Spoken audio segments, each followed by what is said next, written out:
What's up guys? Today we're going to be checking out the NAD T778. Now before we get into it, if you're new to the channel and want to keep up on the latest and greatest in home theater, hi-fi, and new movies, then consider tapping that subscribe button for new weekly videos.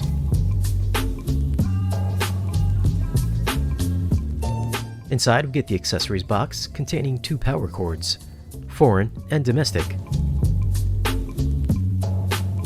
the calibration mic for Dirac room correction, and here's a surprising little addition is we actually get some rack mounts in the box. You know you're getting a high-end piece of gear if it comes with rack mounts. Here's the mounting hardware, the Blue OS wireless music adapter, a mini remote control, and the main remote control, which happens to be backlit. Now the 778 is pretty heavy, weighing 26.7 pounds. It measures 13.3 inches wide by 5.9 inches high by 16 inches deep. Up front you'll find the power button and headphone jack on the left. The volume knob, USB, and HDMI inputs are on the right. And front and center is the color touchscreen. It's very similar to the NAD M10. You can find that review at the end of this video. Around back you have a pair of analog RCA ins, a phono input, and a Zone 2 pre-out. Next to those are unbalanced pre-outs for all 9 channels. If you want to run an extra set of height speakers, there's pre-outs for those as well. There's coax and optical ins, and for video there are 5 HDMI 2.0 inputs and 2 outputs, with 1 supporting eARC.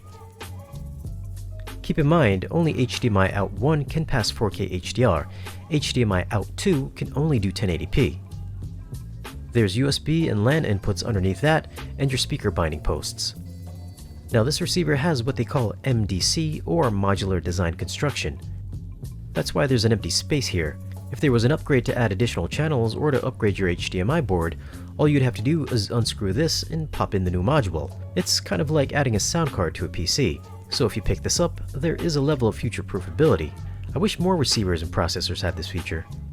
And here on the right side is the cooling fan to keep the internals cool.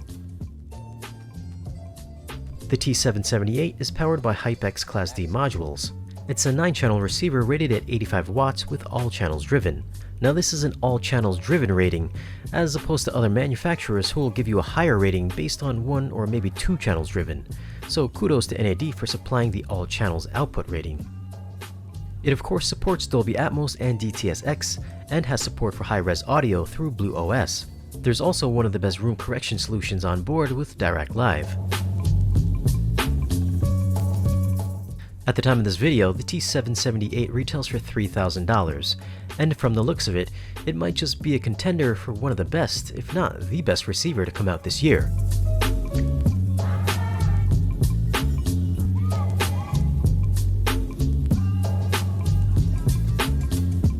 Well, this was just a quick unboxing. I'll be back in a few weeks with the full review.